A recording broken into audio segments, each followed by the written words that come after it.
welcome to the Writer's Block, Episode 2, Publisher Pow-wow, brought to you by Buffet, the premier all-you-can-eat Canadian restaurant in the lower 48. I am Rylend Grant, screenwriter, Ringo Award-winning creator of fine comics like Aberrant, Banjax, and The Jump. The other voice in the dark, the man in the box to the right, is...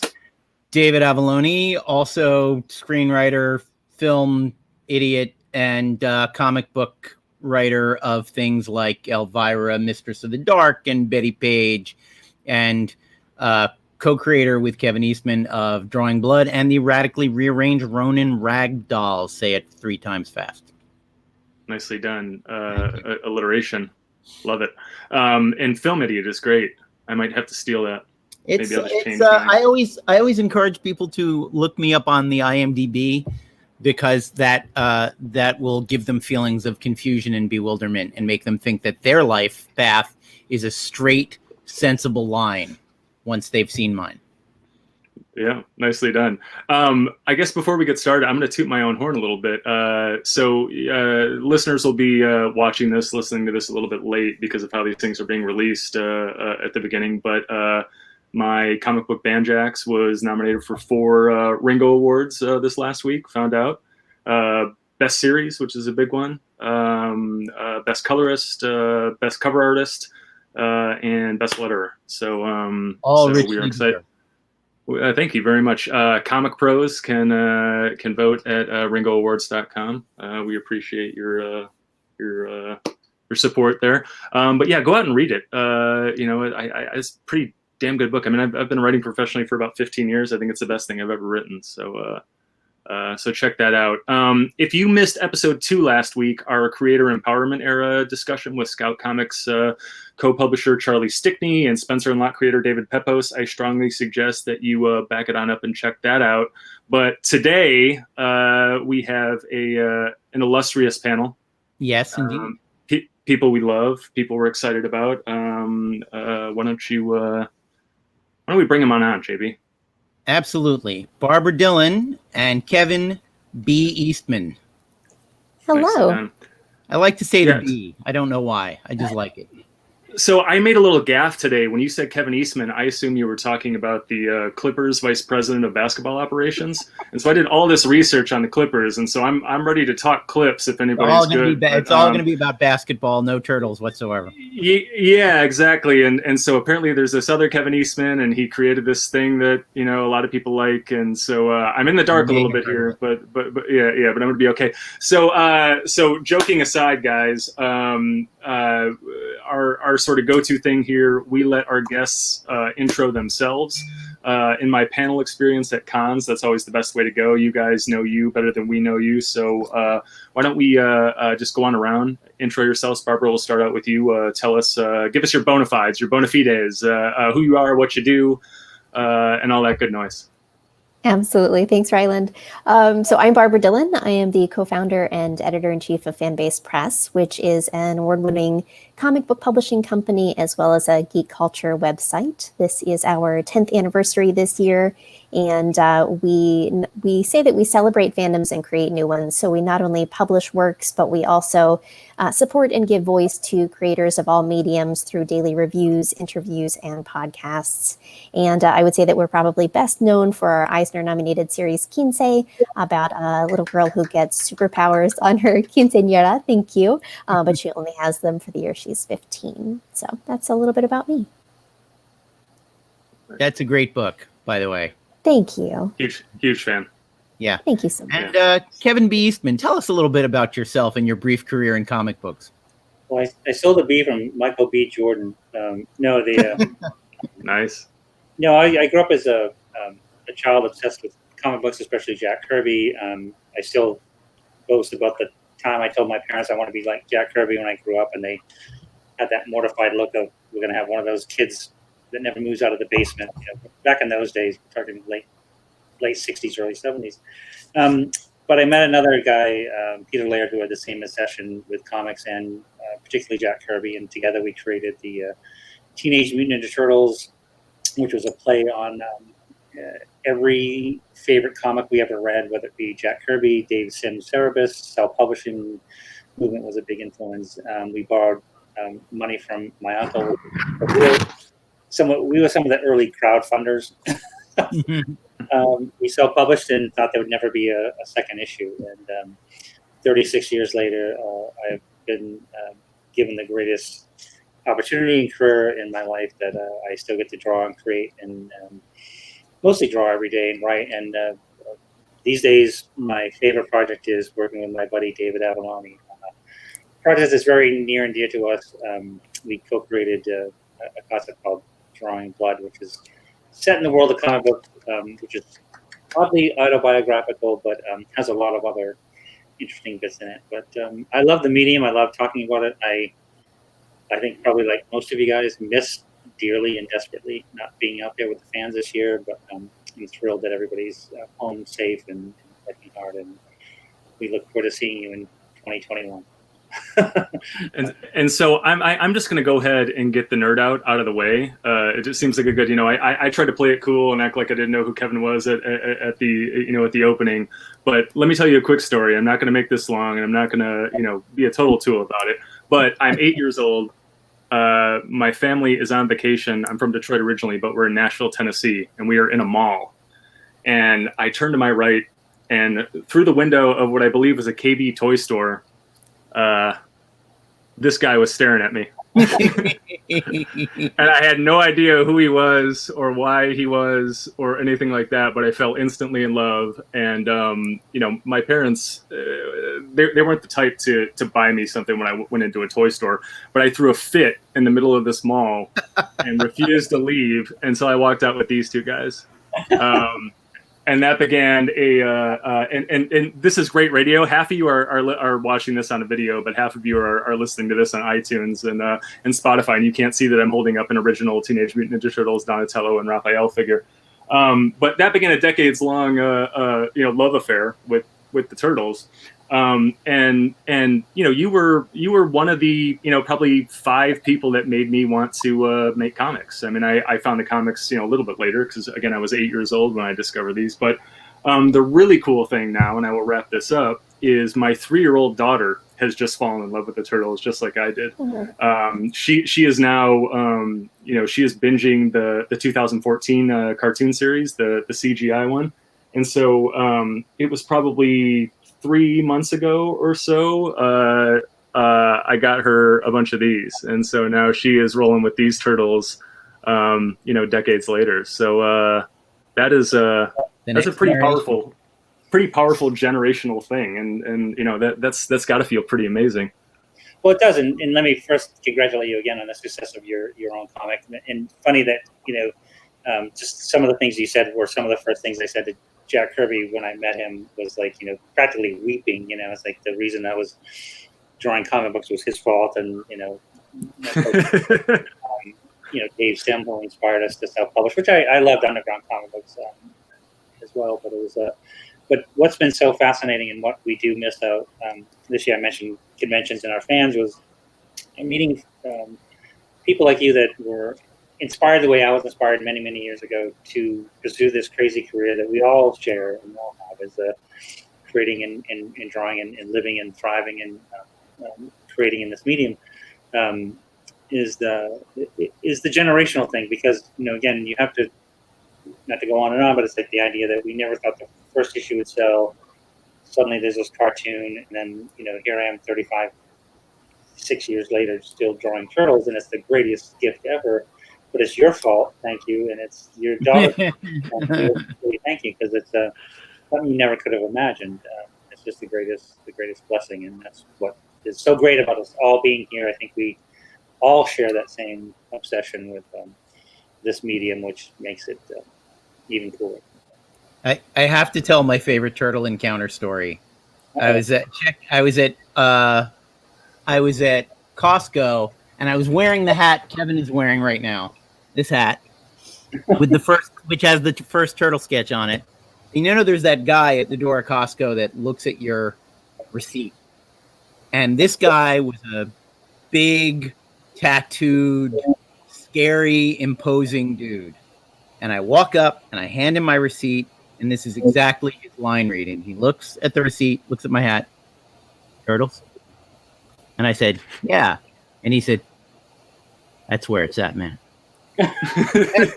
I don't know where his mind was, but I just thought that was the most beautiful. Like, this big, scary guy was like, "Oh yeah, turtles. That's the real deal, man." You know, and that was my favorite encounter with a Turtles fan ever. I always say that I feel about the Turtles like, you know, when it's like your stepchildren from your husband's previous marriage. You know, like, I feel I have nothing to do with them. I didn't raise them. They're adults now, but I still feel like the kids are doing well. The kids, Seth Rogen's making a movie with the kids. Isn't that nice? That's just nice.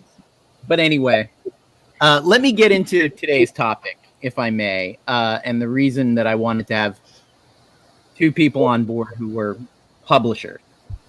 You know, Kevin, you talked about what we're all missing this year. And honestly, that was the inspiration for us doing this podcast. We wanted to do BarCon without the drunks, without the gropey, creepy dudes, without the screaming to be heard over the music. But 2020 has been a stress test across the board for all of us. It revealed so many weak points where, like the man said, things fall apart and the center cannot hold. It's been a roller coaster for everyone, but in our industry, we've seen the conventions canceled, distributors stop distributing, publishers rocked by scandals, old alliances falling apart, projects crashing and burning, and yet we're all still out here doing our damnedest to keep working and keep the comics coming to the readers. So today, we wanted to talk about the evolution of our industry, how we got to this moment, and what might the future hold, and how we can roll with the punches and still do this thing we love. And, you know, you two are both publishers, and you are honestly two of the kindest and most positive people I know in our dog-eat freelancer industry. So the kindness was actually, you know, I will freely admit, you know, the first idea was, let's have Kevin on the show. And I was like, who do I pair with Kevin? And I was like, you know, I don't want to pair Kevin with someone who doesn't have his warmth and positivity. And, you know, one of the great things that I will embarrass Barbra. Barbra is one of the greatest boosters of this industry that I know. She brings people together. She is on your side. She is behind you 100%. And, you know, that's the experience I've had working with Kevin. And that's why I thought it would be nice to have a show. We're doing a show today about the negative things we're all going through. So I wanted the most positive people I could find to talk about with it. So we talked a little bit about the very origin of the Turtles, but Barbra, what started you publishing comics, and what's like been the arc been the last few years? Sure. So like many of us, I don't think that there's one set path when it comes to a comics career. I think everyone comes to it from such a varied history. I myself I went to law school. I worked in the entertainment industry for a number of years because I had an older brother who was an actor. And so I grew up in the theater. And I always wanted to help creative people to do what they love. And I got a bit jaded working in TV and film for so long. So I decided, you know, it's time to tell my own stories and to tell other people's stories. And even when I didn't have the resources to tell everyone's stories, I still wanted to find a way to amplify others' voices. It became very clear to me in learning more and more about comics that not everyone can work for a Marvel or DC, but that doesn't mean that those many, many talented creators aren't out there, don't have wonderful and diverse stories to tell that deserve to be heard. So I wanted to do my utmost to help those people find audiences. So we started about 10 years ago making our own comics and our own stories. But while doing so, as I mentioned, we have a whole staff across the country now that does daily reviews, interviews, podcasts, editorials, just all in an effort to raise voices for everyone's different stories. So we have learned so much along the way. Everything that we do is a learning experience, whether it's a failure or success. Yeah, I hope that answers the question. It's a good, it tees up a lot of stuff. Yeah. And I want go ahead. I want to interrupt because I think that's awesome, first and foremost. But two, it's like, beyond awesome, because what I think is interesting about sort of where we've evolved to is now is like everything you described, Barbara, is a lot of stuff that we were looking at back in the early days when Pete and I were starting. Was we weren't good enough to work for Marvel at DC. But I loved, I discovered heavy metal and I discovered underground comics, and so you were just looking for your path to get into the business, to explore this creativity, which we all wanted to be part of, and how could we find our part? How could we find our way in? I know it relates to, again, everybody on this panel, but it was, how do we get there from here? And that's one of the most asked questions when I'm at conventions now, because I do meet a lot of artists that are still struggling, they can write better than I can, they can draw better than I can, and they're still struggling to find their path in the industry. Or you've got somebody that comes up and show you a bunch of sketches and say, well, how do I get in from here? And we're so lucky that we have not only so many different ways to communicate or expose our ideas and reach out to people and find those audiences, and especially with your company, your website. It's an exciting time, still scary, and it's still like, how can I make a living out of this? But it's great and positive. So, awesome. Thank you. Of course. Thank you. And, at the time that you started, Kevin, you mentioned Dave Sim. He was self-publishing Cerberus. Mm-hmm. I don't know how he was initially financed that. I know you borrowed $3,000 from your Uncle Quentin, who was the original crowdsource, a crowd of just one man. And, you put out the first issue. You didn't expect there to be a second issue. And then you had to regroup and do a second issue. And now, 36 years later, there are hundreds of issues of this thing. But what made you decide, when you migrated away from Mirage, you started your own publishing company called Tundra? And, if Mirage is, one of the most successful independent publishing ventures of all time, Tundra is maybe not. You started this altruistic thing. Hey, and I set up money. Don't take the wind out of the sail. No, what's interesting is, Shell Dwarf and the creation of the independent direct-to-comic stores distribution market, which started very small and suddenly grew into something, very large. I mean, I think at the height of the self-publishing market, or even around the time that we were doing issue 1 and 2 of the Turtles, I think there were around 5,000 comic book stores, and so you would solicit and you'd get orders based on that solicitation of what retailers wanted. It was non-returnable, so you'd know if you could even afford to print the book or not and make any money or not before you even went to press. You'd rate your advertisement, which, the film market, the AFM, used to exist on that whole thing. Movie flyer with a list of actors, and you try to sell it to foreign companies, and then you make the film. I made a kickboxing movie for $15,000, 15,000, called Kick of Death, from a flyer that they took to AFM. They got 3 territories to pay $5,000 each, and we made this ridiculously low budget movie. And I didn't even cast anyone on the flyer, by the way. Like, the flyer was a lie, but that was the film market in the direct-to-video age of the 90s, and that was very much a Wild West, similar to the 80s in comics. Well, that was to me when I went to a Million Year Picnic down in Boston, down at Harvard Square. It's like when I found which is self-published, Flaming Carrot. Dave Simmons started in '76, but it was also anything by Ripoff Press, Last Gas, Kitchen Sink. I found all these amazing Richard Corson, Vaughn Bodie. A lot of these guys were self-publishers, and it was like fantastic because it was there was the rebellious attitude with some of the content and things that they were doing, but it was also the freedom of tell whatever kind of story you wanted to without any editorial situations, whatever. If you could find an audience and you had an opportunity to get out there and do it. And that was really the amazing part of mainstream versus underground. And then when we started doing following the footsteps of Wendy and Rich Keeney with Elfquest and Cerebus, it was sort of like, we called it middle ground. So it was sort of like we found this way to tell stories that weren't adults only, or Comics Code Authority approved. And that was sort of the foothold that we had, even through the and that existed through the black and white boom and bust, and then many years beyond that. But the success always came from the fans first and foremost, the people that were buying it and wanted to see the next issue and the next issue. But the evolution of that sort of segued into the evolution of Tundra, where around the time that Peter and I were doing a lot more comic conventions and things like that, we were meeting different artists that,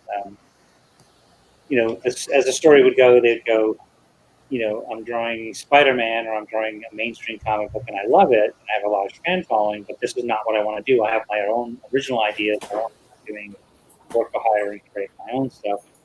And so even prior to,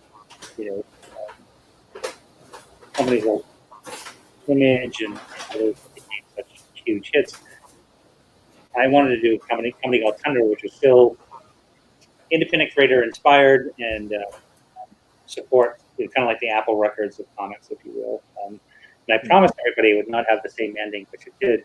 But it was to reach out to those artists that had a vision of something that would allow them to, quote unquote, quit their day job and do something that they would still own as a creator. The company Tundra had no ownership of any of these things. So, From Hell and The Crow and so many other things that we did was to try to give them that opportunity. I don't regret a single moment of it. It's just one of those things that was a great experiment, and I wish it hadn't have failed, just because I think we could still be doing some cool and interesting stuff, create our own. But that's I don't want to jump all the way to the present, because that's the greatest gift of the business we live in now, is because Kickstarter and things like that, Indiegogo and stuff, as David and I funded and created and funded, created our own project and funded Drawing Blood through crowdfunding. And we have, we were going over, we talk every day, but we're going over issues today is where the publishers, where the secretaries, where the artists, where every part of this component is it's our book. That's the greatest. Yeah. No, and Tundra produced some great books. Yeah, very proud. Some IP that is still out there. Aren't they making another Crow movie now, or is that? I feel like I've heard something about that, but Yeah, I was thinking about going through the list here. We have Alan Moore's Big Numbers, From Hell, Lost Girls, the Taboo anthology, The Crow, of course, Mad Men, Dave McKeon's Cages. I mean, that is like a Hall of Fame roster right there. That's incredible.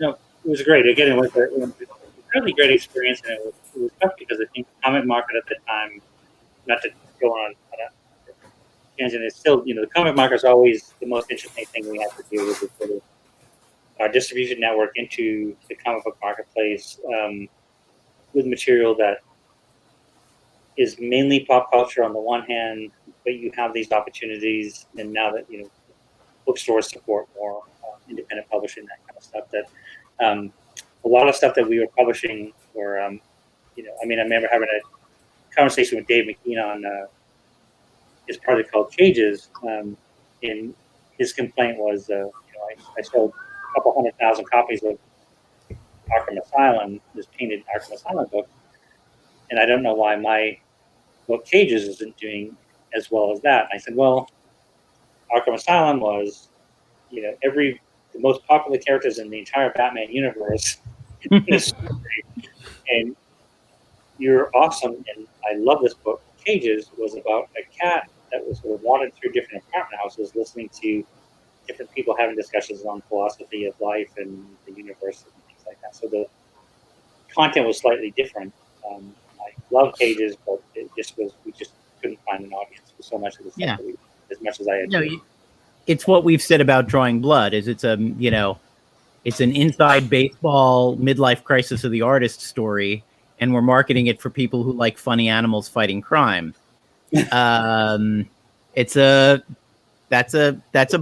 barrier, and there are still people who think that that's all comics is funny animals fighting crime, guys in capes, and treating it as a genre. I mean, you still get in the 21st century people writing that same news article from the 80s that's, you know, biff, pow, comics aren't for kids anymore. And it's like, comics haven't been for kids for a good half century now. Like, you know. You guys all remember the when they Rolling Stone did that amazing thing on the Dark Knight Returns. I think Harlan Ellison wrote that. Did he really? Because Yeah, started. I think that was an article by Harlan Ellison where he talked about how Dark Knight Returns was going to change comic books forever. He might have also been talking about Watchmen, but I mostly remember him talking about Dark Knight Returns. And it was a huge article, and it literally had the title "Biff Pow, Comics Aren't for Kids Anymore." And you're like, Oh, wow. "Oh, Harlan, you're a science fiction Don't do writer." that. Yeah, and again, as a science fiction writer, he should know better than to present a genre as intrinsically silly. Like, don't you realize your genre was treated that way for like literally 100 years, and people didn't take you seriously because people wrote articles like this? Yeah. But you know, it's I'm curious, Barbara, how did you start? How did you capitalize, for want of a less you know, boring word? How did you dive in? Well, yeah, and let me just frame this a little bit, Barbara. Sorry to interrupt, but what I think was interesting about what Kevin said was that he had this grand idea with Tundra, and to a certain degree, it was like decades ahead of its time.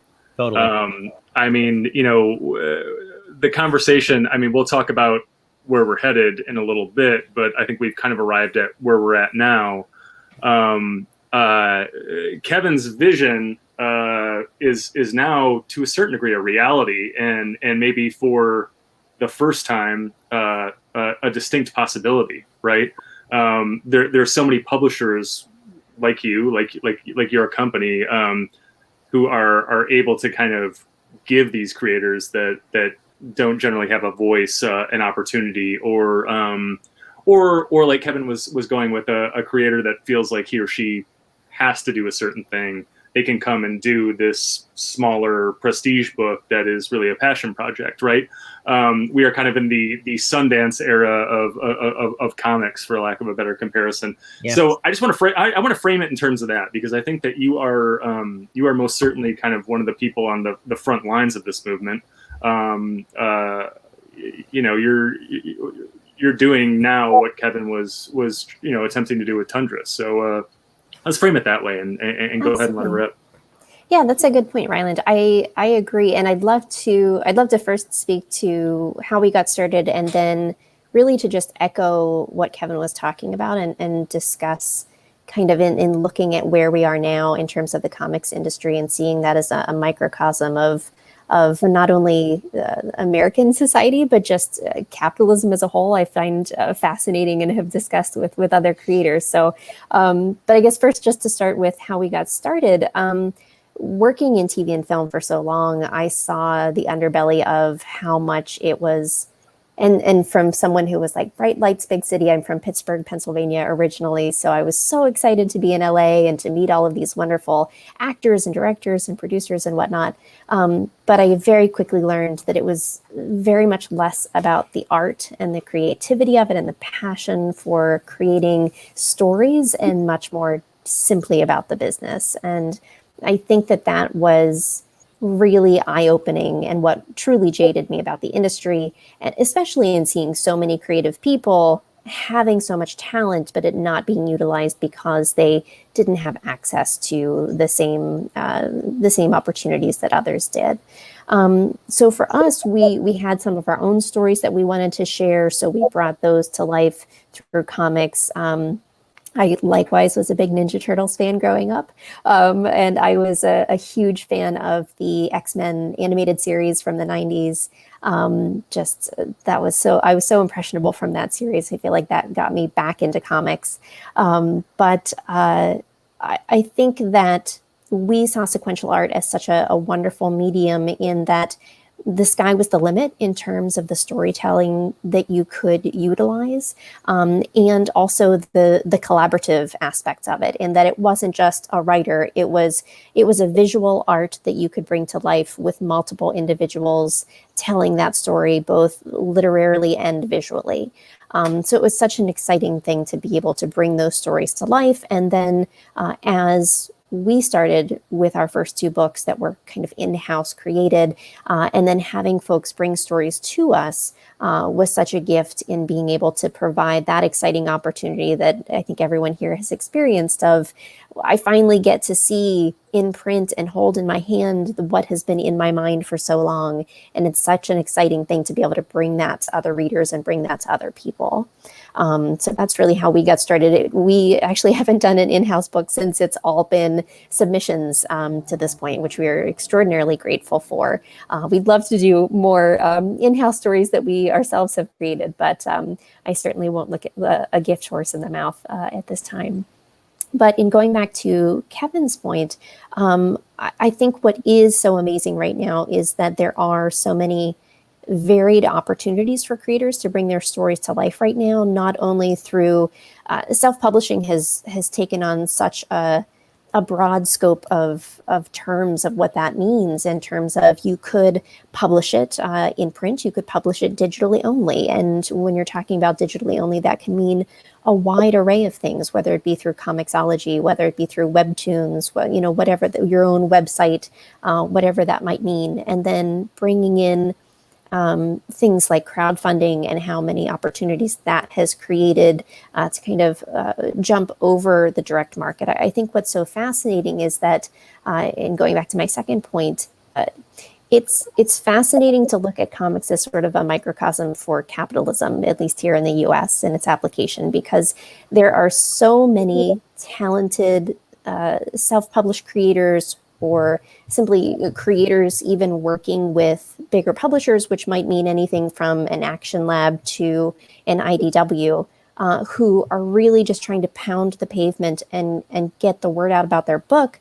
But there are so many barriers still in place at every path, not just in trying to tell your story, but in terms of distribution, in terms of there still not being a lot of money in comics, as much as we'd love to all be, have that wonderful, and some of us do obviously have that opportunity to work full-time at their craft. I myself actually maintain a full-time job in addition to my work at Fanbase Press, but I love that affords me the opportunity to do what I love and find creative fulfillment in comics, as well as being able to provide that opportunity for other people. So I think it's so fascinating that we live at a time where comics are so amazingly diverse in terms of opportunities, but I can see that it's still so frustrating, just like capitalism is, where, there are so many opportunities, yet there are still barriers that are left that will always prevent you from reaching that other milestone or that other tier. Even when we add book distribution to it, even when we add libraries and schools as new audiences and opportunities for sales, it's always going to be those bigger folks at the top who have the opportunities, who kind of maintain how things work, that will prevent other people and prevent self-published creators from being able to rise up to the top. So hopefully that makes sense and that I'm not rambling entirely. That totally makes sense. I would say that, for all of the difficulties we're going through with right now, it's hard for me to look at the world of comics that are currently being published, what's coming at it. They're painful as it may be. I don't know that there's been a better time. I would posit that. Yeah, I would posit that old that old model is really breaking down. I mean, we've seen it happen in television, right? There are so many options now with streaming services and Quibi and internet stuff, and it used to be that a late night show would get 30 million viewers, right? An absurd number, like Super Bowl numbers. And if you didn't do that, then, you were canceled, right? You were replaced. Now they get, I don't know, like the best ones get a third as many, a fifth as many, something like that. The idea of a hit is just changing. I think that the same thing is happening in the comics community, right? In the publishing world, is things are fracturing. There are so many ways to get your books and to get your books into hands and stuff like that. It's like the DCs, the Marvels. They're their real estate is shrinking, right? Yeah. And will continue to shrink. But it you know, it's sort of the thing I was addressing at the beginning, that television, movies, and comics are all going through a similar. The digital adjustment hasn't fully been made yet.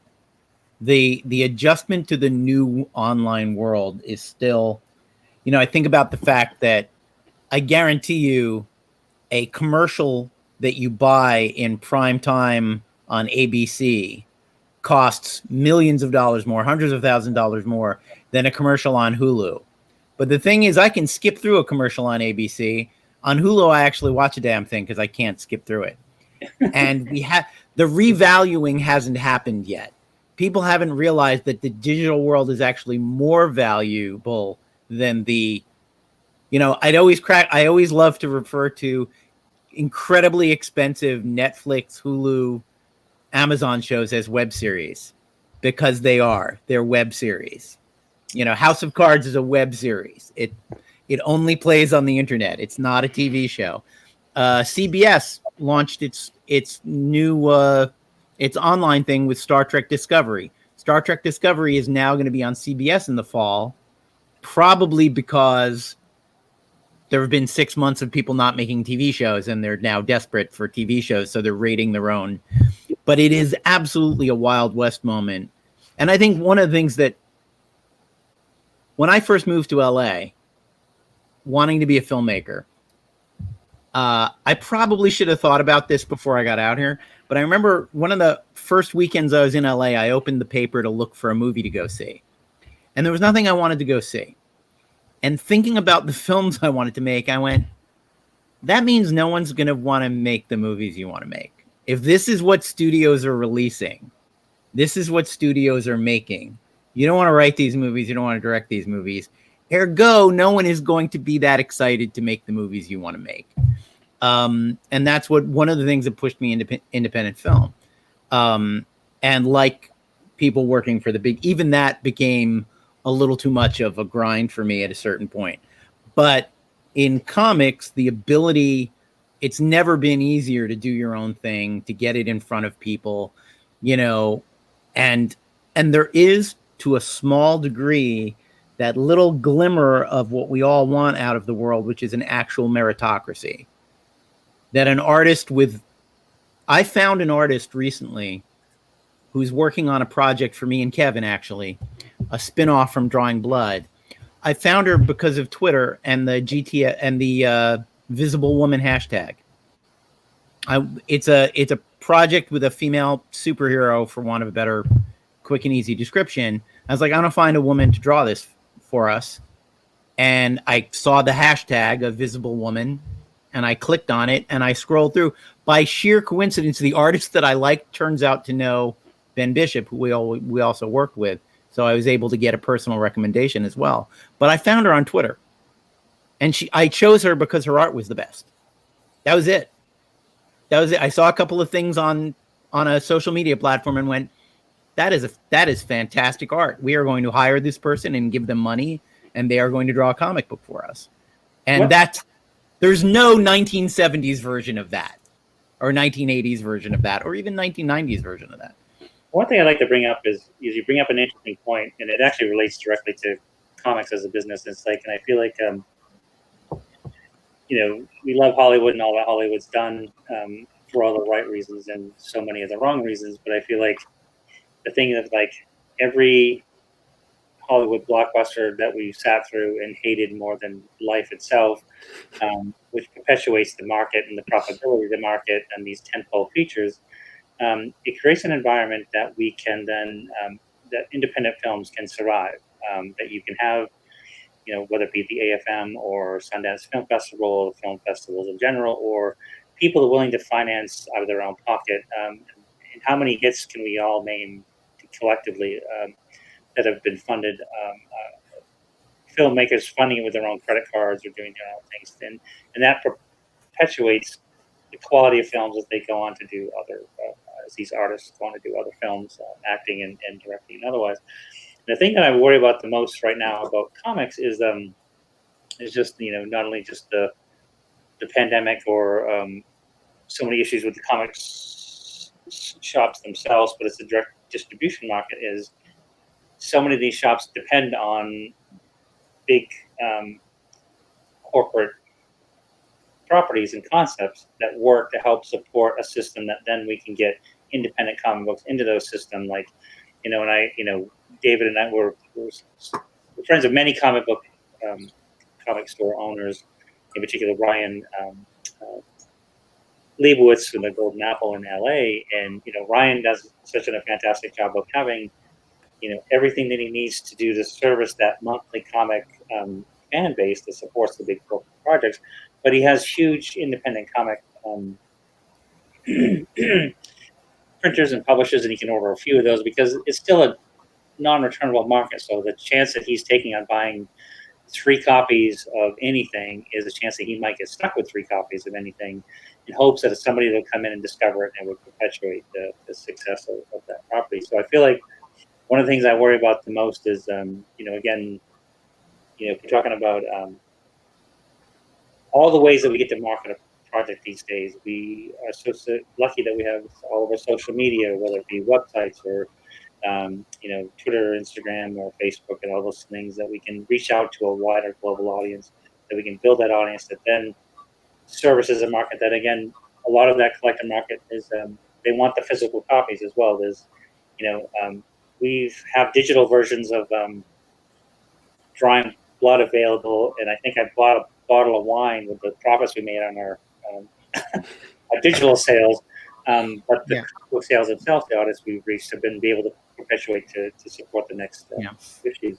And so I feel like David would do the same thing I would do, and we'd all do that, I think, when we go to comic convention, is to walk around those far areas of the convention, those tables set up over by the restrooms, or the people stuck in this far corner in there, and you find these incredibly talented people using all of those mediums in hopes that they can get a distribution deal, maybe into mainstream, but they're using all the social, everything they have, borrowing money from friends and family and setting up a booth to make their comic books known and work and find an audience. And so it's a challenge, and it's a real tough time. And I think it's part of your evolution, I think, as a comic book fan and as a con goer. I mean, I remember going to cons. I've been going to cons since I was probably 12 years old. And I never spent any time in Artist Alley when I was a teenager. Wasn't interested. Those people don't have Star Wars comics. Why would I look at that? They're not drawing Superman or whatever. And then you reach a certain age where it's like, now I'm only in Artist Alley. Like, I have almost no interest in the rest of the floor. The people I want to talk to, my friends, the world that I feel a part of, is the world of people who have done their own stuff. And even in Artist Alley, a lot of times I'll go to a booth and someone has beautiful renderings of Harley Quinn and Princess Leia and Supergirl, and I'm like, what do you draw? What? Show me the thing under the desk, under the table, that you do for yourself. That's a very nice Princess Leia, but I'm not Lucasfilm, and I can't hire you for that. But show me the thing you love, and I will buy the hell out of that. And and I think the way in which comic books dominate pop culture, almost to the degree that people don't realize how much comic books have dominated pop. I bet 9 out of 10 people who watch Stumptown have no idea it's a Greg Rucka graphic novel and not a detective show developed by ABC internally. I know a number of people who told me how much they loved, speaking of Greg Rucka, how much they loved The Old Guard. I was like, it's a comic book, right? And they were like, no, it's not. It's a Netflix original movie. I was like, no, I read it a year ago. It's definitely a comic book. They made a comic out of that? Yeah, right. That's exactly. That's how some people look at it. Really signed on. No, I mentioned one of my favorites is Road to Perdition. Things like that. But no, I think that it's a funny thing that even going back to the development and creation of Drawing Blood, it was something that we originally, when as the idea evolved, we said, well, this would be great as a TV show. Let's try to sell as a TV show. And so we sort of dipped our toe in the water of like, well, I got a bit of a name, and David, and we see if we can. This is such a great idea. Let's see if we can sell as a TV show. And it just, there was no chance it would ever happen that way. So we mutually agreed almost immediately, like, let's go to the reason, you know, we get to pay our rent every month. Seriously, is let's come up with it, do it as a comic book, because I think once you can show something as a comic book and a visual, people go like, oh, that's what it is. You know, it's a you know, it's funny. It's like I'm lucky. I'm working on turtle stuff there and we're working on Drawing Blood, and we're finishing the next arc of that. But I'm so grateful to have a job to do the things that is a medium that I love so much. But I do worry about our future as a medium, because we're going to come out of this pandemic. You know, my wife Courtney books all over conventions and stuff, and we canceled 20 shows this year. Will there be an opportunity to do those shows next year? If we do those shows, are fans going to want to come out to do the shows? What about the people that would draw those Harley Quinn or Batman prints and posters to sell those, so they could afford the table, so that they could show you that thing from under the desk and go, Exactly. you know, I have this, but this is what I really do. You know, as worried as I am, I'm always hopeful, and I'm always super.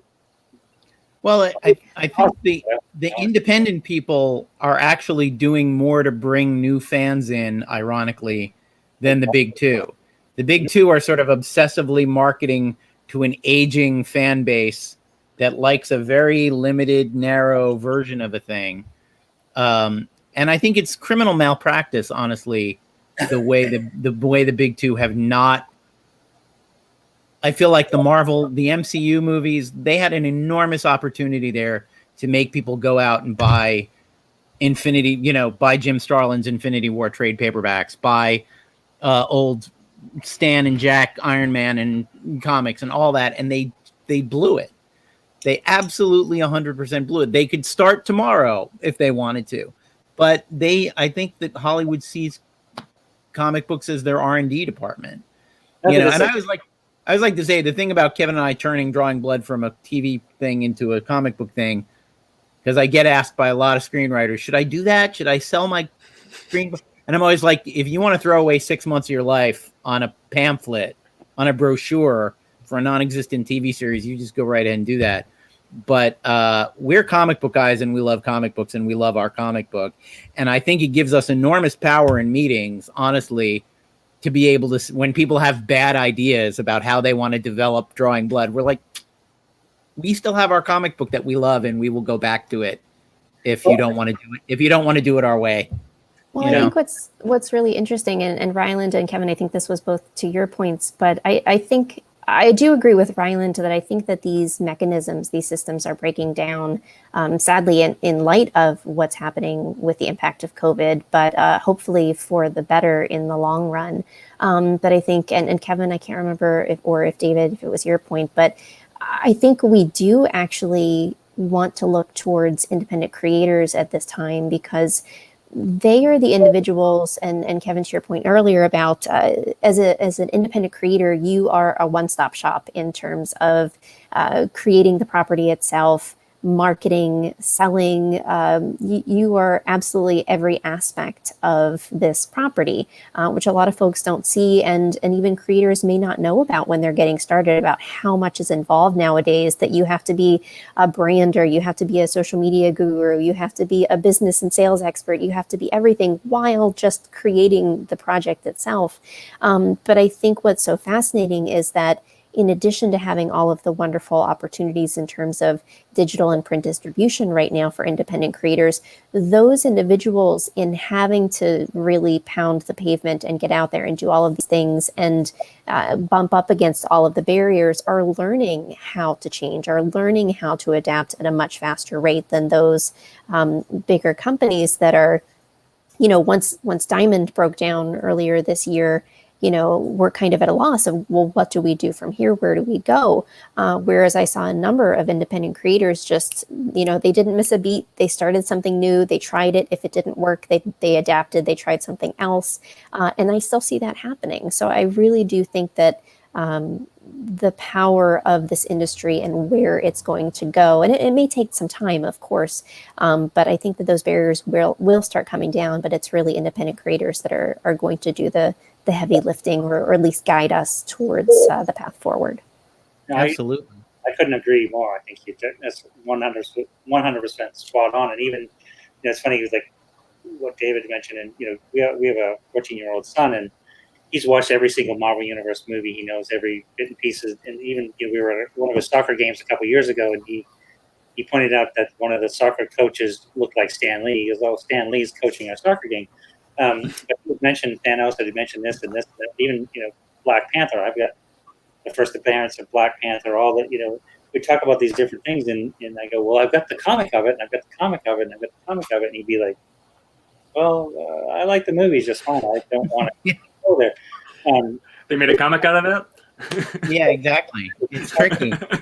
But I will say though, I think, and I've had this experience personally. I know some people have had this experience. When I was trying to get independent films made and trying to break into the big leagues, I couldn't get arrested. And ironically, being a comic book writer got me hired on the development team of a big blockbuster movie last year because I was a comic book writer. My 30 years of film experience meant nothing to them.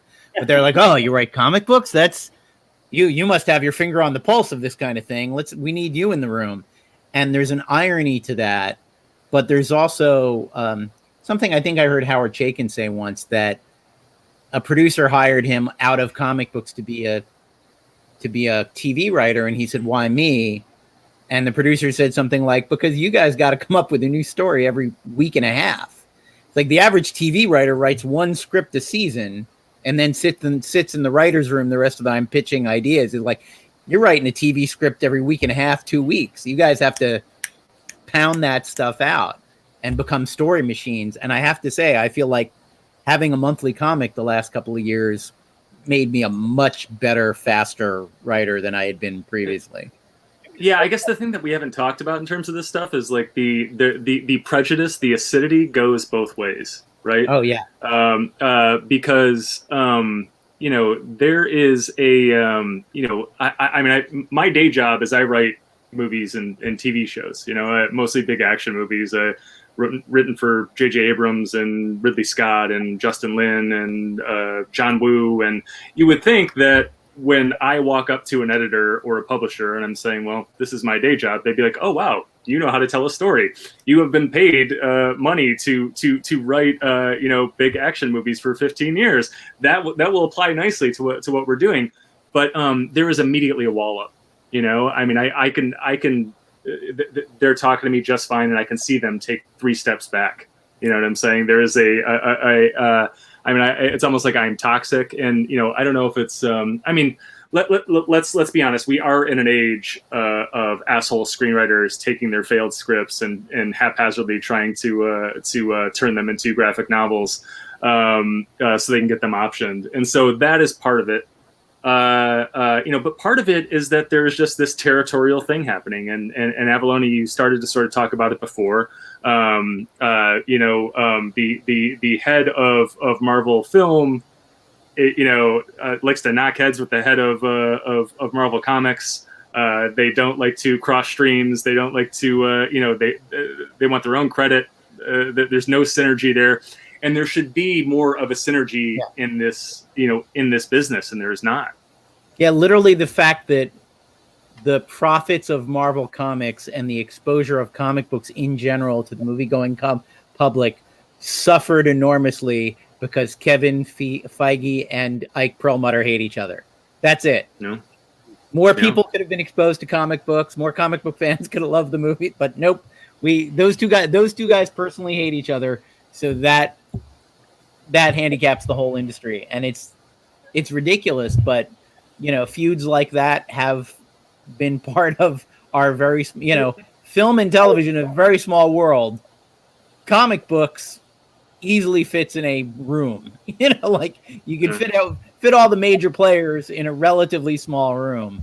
Well, I think something like Barbara left off in the last part of the thing is like the future really is in independent comic publishing for a wide variety of reasons. Not only we are advantageous where we have the digital distribution, but there's print on demand, there's other options to get the material out there, but it is on the education and getting, like, because I remember like when you first did a comic book, in the old days or even today, it's like you put this thing out or you have this thing out. Like I always tell this, famous story. I've known Stan Sakai since 1984, and we met because we were at a comic convention, and they put the funny animal guys next to the restrooms. They put a couple tables next to the restrooms. Nobody wanted to see the funny animal guys. Here we are, Stan Sakai still working, but our process of discovering how to, even it was Peter Laird's idea to put out a press release that the Ninja Turtles was coming in 1984, and I'm like, who's going to give a rat's thought about this? And we ended up getting picked up by the AP service, and we had these little articles on the local newspaper reporter did on the arrival of the Teenage Mutant Ninja Turtles, and it went, and we're talking 100 years ago, obviously, but it went all over the country. So it is like the education process, as we described, is like you have to be able to do panels, which took me a long time to figure out how to do those, how to give an interview, how to get your idea across, how to self-market yourself. So many people are so much better at social media and things like that of getting your information out there. It is an education and an arrival to pursue it that I think only independent creators can do, and hopefully that I really do think that's going to be the future, the growth of the business. As long as we can hold on to the mainstream business, like I said earlier, that we can keep the comic book stores in business to help support the independent market as one aspect of all the things we need to do to market a single line. Well, and I always try to encourage creators to interact with retailers as much as they possibly can, because that's the front line. And if that guy is Jack Black from High Fidelity saying, no, man, this is the cool shit, don't listen to that bullshit. You're picking up that? You're picking up an X-Men annual? Screw you, man. That's garbage. Fanjax is the shit, man. That is the whole world. That is literally that we all sort of live and die on that one guy in the comic book saying, yeah, sure, you could buy that, but you know what the cool kids are reading? The cool kids are reading Kinsei, and that's awesome. And it helps so much. I mean, the irony is, if you were the most outgoing member of your high school class, you probably weren't someone who locked themselves away and drew cartoons in their basement. Like they're not always mutually exclusive talent. And I know that, I'm lucky enough to be a loudmouth and an extrovert, so that part of this comes relatively easily to me. But even still, like, I don't know that I would have had Peter Laird's balls to write a press release saying, my independent comic is coming, everybody write a news article about it. But it's that kind of thing that makes, that kind of high wire act makes all the difference in the world, and the ability to, I always tell people, it's like, even if you're an introvert, like everyone else in Artist Alley is also an introvert, and they'll be very nice to you if you talk to them. If you're gentle and kind, So the great part of like every single one of us here today talking on this podcast is such a wonderful opportunity in that there are still people that are very introverted that are also sheltered away because of their own personal safety or family safety and the virus and everything. But they're watching a show like this, which is why it's so important, why I love to be involved in. Again, incredibly grateful to join you guys today. Is like if we can educate them even the littlest bit of how to, approach and don't give up on that dream and don't be beaten down by it. But they now have a bit of time where they'll watch something like this and we can get our message across and help others, find that dream as well. Because that's really the thing. I remember, like, first time I met Jack Kirby, I said I want to be a cartoonist like you and draw comics every day. And 1985, Peter and I started drawing comics every day, and I'm 58 years old, and I'm still drawing comics every day. It's like that's a childhood dream come true. So if we can help anybody find that same dream, that's the shit, man. Before I even got into comics, I wrote an essay called "Success or the Called Bluff." And when you're a teenager, you want to be in movies, show business, whatever. Pretty common for the teenager who wants to be in show business to say, I'll do anything, man. I'll push a broom on a soundstage. I just want to be in movies. I just want to be in comic books. I just want to be in theater. And, 20 years later, maybe you're not a millionaire and maybe you don't live in a big house, but for the past 30 years, I wake up every morning and I'm making something. I'm making a movie. I'm making a comic book. Is it always well paying? Is it always something a zillion people are going to see? Absolutely not. But you have to sort of frame success as, this is what I wanted. This is the thing that I wanted. And nothing against putting up drywall, but I'm not putting up drywall. I am doing this thing. And, you know, you talk to people you went to high school with sometimes, and when you're feeling like, yeah, you know, I didn't become rich, I didn't become famous, I didn't become whatever, but they're like, yeah, but you left and did the thing you said you were going to do when you were 17. And that's like 1 in a million people that actually do that. Well, you know, it's funny because because even like Barbara's got a full-time job, Leland's got everybody's got a job. We're still doing this on the side. Because I've had people say to me, like, if you didn't have the Turtles, what would you be doing? I said, if I was a barista somewhere and drawing comic books on the side, I would still be working in comic books in some fashion. Yeah. So we're all here for the same reason. It doesn't, and that is, it's one of those comments. You know, somebody who will come up for a portfolio review or ask you this and this, how do you break into business, and you try to give them the utmost confidence and positivity, and have them walk away. And it's just sort of like, look, rent, work, life, family, all these things that you have to juggle just to get through every day, which is critical.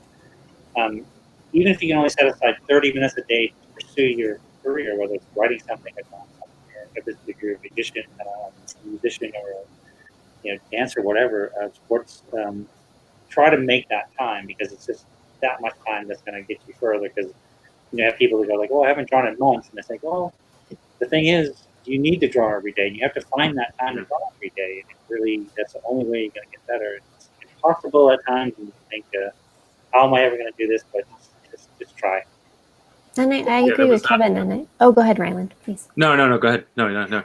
I was just gonna echo what Kevin was saying, in that what I feel is so helpful about meeting fans, sadly, which we can't do right now, but in doing panels and doing video casts like this one, what I feel like is so valuable is being able to talk directly with aspiring creators and just help them to understand that it's not a badge of shame to have to complement your comic book creating work with another financial means to pay your rent or take care of your family. That as long as you are making time to be creative and you are making that priority in your life, then that's all that's important. It's not a sign of failure in any way, shape, or form not to be doing this full time. There may come a time later on when you might have that opportunity, but I feel like it's so vital for them to understand, because especially and I think social media sometimes doesn't do justice to this idea, but having creators understand that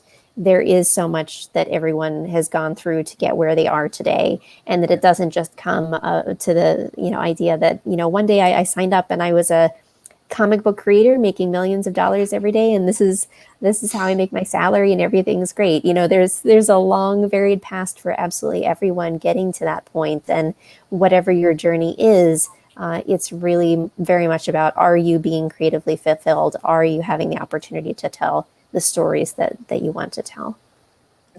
I always say that living any kind of extraordinary life is a risk. And if you read the autobiography of anyone who's ever lived any kind of extraordinary life, you're going to find the chapter where they're hiding from the landlord. It's in there. The chapter where they're ducking the landlord, the chapter where the car doesn't work and you have to hitchhike to a thing, the chapter where the first screenwriting job I ever got, and this was with my mutual old friend with Kevin, Andy Sidaris, I didn't actually own a car. And the meeting was at the top of one of the Hollywood Hills in Bel Air, a mile vertical, 90-degree angle up in the hills. And I for some reason, no one could give me a ride that day. And I took a bus to the base of this hill in Bel Air, took off my shirt and jacket and tie, stuffed them in my briefcase, walked up the hill with every gardener laughing at me, and got to the house, toweled myself off, put on a shirt and tie, sat down and got a screenwriting job. And an hour later, the producer had lent me a car, written me a check to cover my expenses. How much was the check? It was only $200. Exactly. You know, this was Andy Sidaris, and he was the director, and his wife was the producing partner. And when he said, "Oh, so come back Monday." He was from Louisiana. He's like, "Come back Monday morning. We'll get started." And I was like, "Can we meet in your office on Sunset Boulevard? Because I can't do this every day." And he was like, "Well, my daughter's not driving the Mazda. I'll just give you the Mazda, and let me write you a check for $200. Don't tell Arlene I give you any money, Jesus." And I was driving down Sunset Boulevard an hour later, going, "What the hell just happened to me?" Like, now I have a car and a job, and an hour ago I was walking up a hill shirtless in 95-degree weather without a job, and there's no accounting for that. No, I'd love to hear, but I would guess that Leland's probably got 200 or 300 hours worth of stories and experiences he's had in the Hollywood community. Well, yeah. I mean, I'm sitting here listening to this, and I'm thinking about how it's changed. Because here's the thing: is I moved out to LA to be a filmmaker, to be a screenwriter, I was going to the American Film Institute Conservatory during the day, and I was subtitling at night to pay the bills. I was doing I've done that. English subtitles for DVD releases. So to this day, if you pull out a MacGyver DVD or a Fresh Prince of Bel-Air DVD or a Benson DVD, what else did I do? Golden Girls. You can see the English subtitles that I created.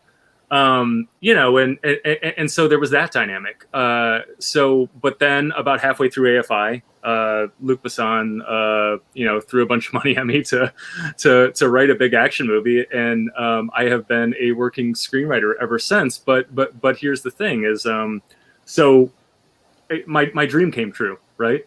I was I haven't had to do anything but write since then, and that was 15 plus years ago now. But for most of those 15 years, I was completely miserable, so it's almost the worst thing that can happen to you is like your dream comes true, but what's next? And then you realize it's like, it's not so dreamy. Right. Right. And it doesn't answer all the questions.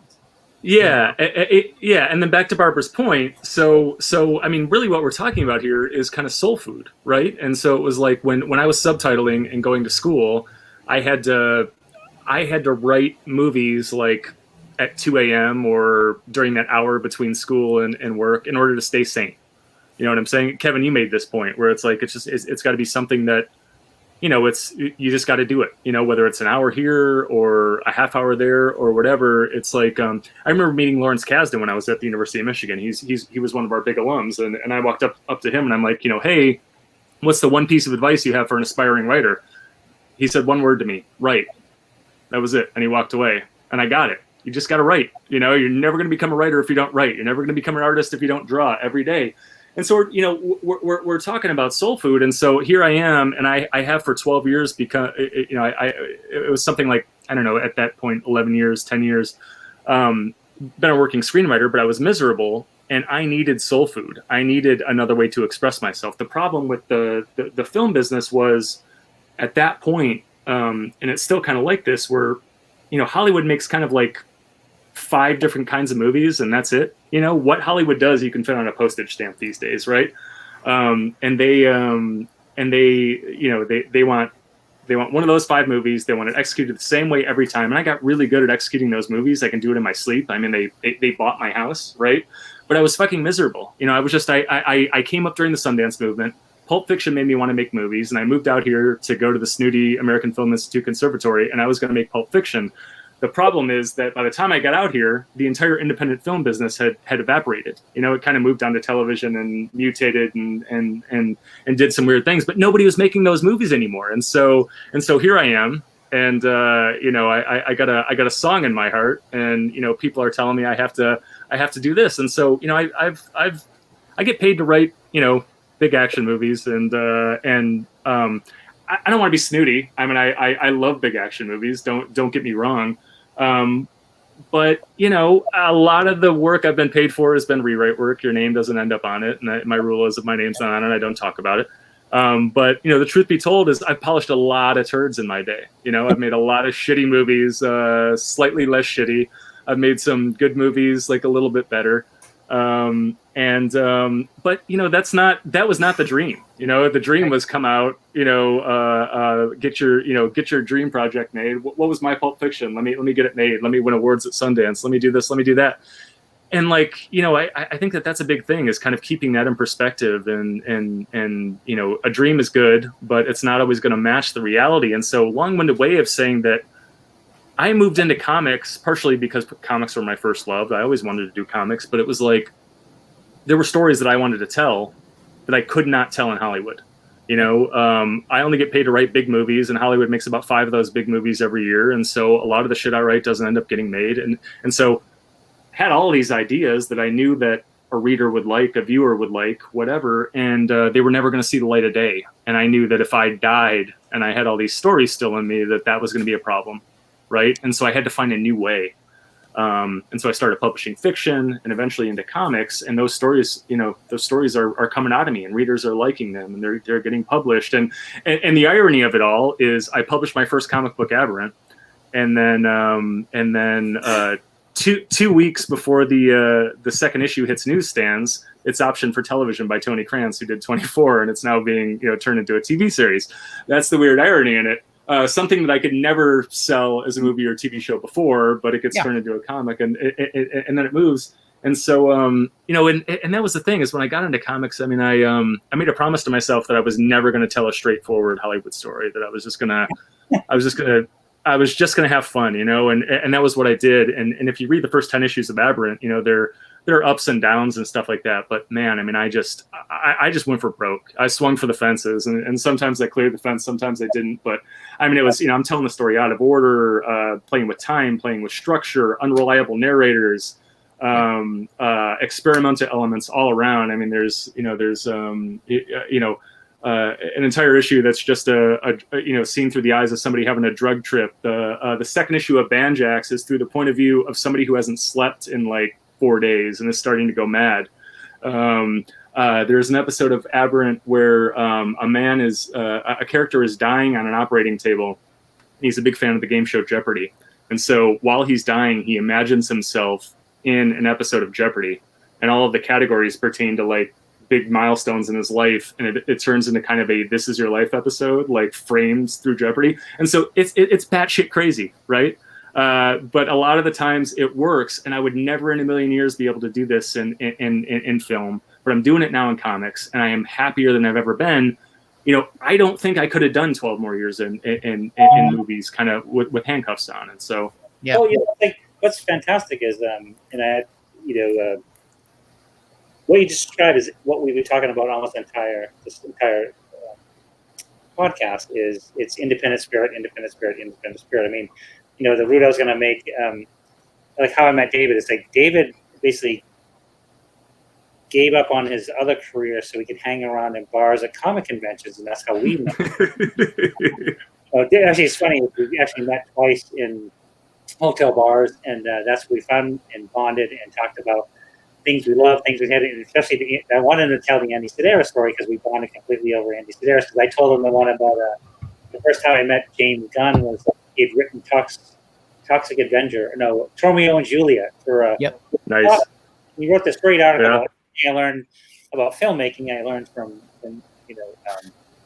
Lloyd Kaufman. But it's all about everything that you've experienced in your career, Leland and David, and all of just every single one of us, and all that we've brought to it is this independent spirit. Is like you have to get through this stuff, and you have to use ideas. Everything you're dreaming about, everything you want to tell as a story, you can't do it in your day job. Do it in your night job, and that's what makes an idea. I mean, that was the evolution of Drawing Blood. Was like I had ideas, David had ideas, and that's how we bonded as co-creators. As those ideas came together perfectly, and I think it's just meant to be kind of thing. But it was all those things that we wanted to tell without an editor telling you what you could do, what you couldn't do, whatever. And thanks to Kickstarter, we were able to tell a story. And that's really, I mean, to move towards the ending on a positive note, the great thing about comics compared to film, and it's obvious, I know artists hate it when screenwriters who don't know anything about how hard it is to draw a thing come to comics and say, "Oh, it's great. There's no budget. I can have 3 million starships." It's like, he's back, buddy. Someone's got to draw the 3 million starships, and that's not as easy as drawing 2 people sitting at a table. But there is the ability to swing for the fences, and a budget for a comic book. If you're writing and drawing it yourself, the budget is $0. If you're hiring people, the budget is still, it's not $100,000. It's not $200,000. It's not $1 million that it would cost you. So your risk is low. And when the risk is low, you can be brave. And even in film, I would rather see brave and failed than conventional and successful. I'd rather see the big swing and go, "Oh, they really tried something here. It didn't work, but I was interested because they tried something." It's probably why Cronenberg is one of my favorite directors, because he doesn't do the safe. Even some of his unsafe choices, you're like, "Oh man, you didn't have to make it this hard on yourself."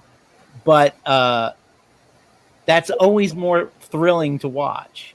It's always thrilling to be in the hands of an artist or a writer who isn't holding back, and who isn't holding back, and who you don't know where they're going to take you, and you can't predict what it's going to take. And that's so much easier to do in comics. And it's so much easier to put forward those ideas in comics. I made a deal this week. There's a dream project I've had for 30 years, and I'm finally doing an 8-page version of it this week because it got accepted into an anthology. I found an artist that wanted to do it. I made a deal with her for how we're going to split the profits of it, all that kind of thing. And it's literally something I've wanted to do forever. And I had thought of it as a movie in the past. It's perfect as a comic book. It's going to make an amazing comic book. But it's absolutely one of my lifelong dream projects. And I can do it in comics with shockingly little effort compared to convincing a movie studio to spend $200 million on a movie about fairy tales set during World War II. Like, that's a crazy expensive high concept, but me and the artist worked out a deal. It's going to be just fine. And that's and the one thing I want to tag on, Rylend and I often are evangelists for Kickstarter and crowdfunding and all that. But I'll say one thing about it that I think is underappreciated, and I think Barbara and Kevin will both appreciate this too, that if you're just a writer, just an artist, just a cartoonist, any of those things, it really is great to know what printing costs. It's really great to know what it costs to hire a letterer. It's great to know what mailing shit costs. What does it cost to mail a floppy? Holy shit, $5? That's insane. But once you know that, you have an it's partially why I have that chaotic IMDb page. To me, the more you understand the thing, the more you can be good at it, the more you can bring to it. If you know, well, okay, that much money is this many units and this many floppies, and it translates into this many pages of a graphic novel and all that kind of thing. It's invaluable to know that stuff. And I'm not saying you can't be a comic book creator without knowing what it costs to print a 64-page graphic novel. But man, it doesn't hurt. And to know that it's got to be 64 pages, it can't be 65, it can't be 66. It's actually got to be divided by 8 for all sorts of reasons. Like, or you can throw a bunch of back matter in, whatever. But like, it's really good to know those things. And I am always on the side of knowing things. Knowing is half the battle. Yep. All right. So on that note, why don't we go ahead and start to wrap it up here? We'll go, around and, remind us who you are and let us know where we can find you and where we can find your business, your wares, all that noise. Barbara, why don't you go ahead and kick it off? Sure thing. So you can find all of Fanbase Press's work at fanbasepress.com. We're on all of the social medias, Facebook, Twitter, Instagram, YouTube, Apple Podcasts, everything except MySpace. It's a hole in your game. Yeah. You got to get that Friendster page up. I miss Tom so much. Yeah, and I just want to go... Not as much as he misses you. I want to go back to one thing. Avallone, I think a hole in your game is I think you need to upgrade your Hulu and get rid of those commercials, man. Yeah. I'm just saying. Yeah. Could be All true. right. Could be true. Kevin, where can we find you? Classmates.com, MySpace. LinkedIn. Don't forget your LinkedIn page, Kevin. Yes. Got to update your resume on LinkedIn, man. That's some of the jokes my wife hates the most. Because I tell people I met her on farmersonly.com and stuff like that. Nice. No, but KevinEastmanStudios.com is the main fan page that I use for just anything we're doing, and we try to put as much fun and mostly, most of the content's free anyway. Just what we're doing, and anytime we can do something free or something weird or doing something, you can find us there. But yeah, otherwise, a little bit of IDW website. But yeah, everything. Go to KevinEastmanStudios.com and you can find out about anything I'm doing. Avallone, where can we find you? And by the way, at KevinEastmanStudios.com, if you click that Drawing Blood link, there's all sorts of Drawing Blood merch and the comics Kevin and I co-created. There are T-shirts even. It's crazy. And all of my stuff is on DavidAvalloneFreelance.com. And I do this here podcast with Rylend. And I am Rylend Grant. I am at Rylend Grant, RYLENDGRANT on all social media. I spell it because it's not a real name. My parents just kind of made it up, and it's weird, and so nobody knows how to spell it. Yeah, my the Freshly Ringo Award nominated Banjax and the Ringo Award winning as of last year Aberrant are available at fine comic shops everywhere and on Comixology and Amazon and everywhere you get your comic books. And my latest book, The Jump, I just kickstarted it. You can find that at thejump, all one word, .backerkit.com.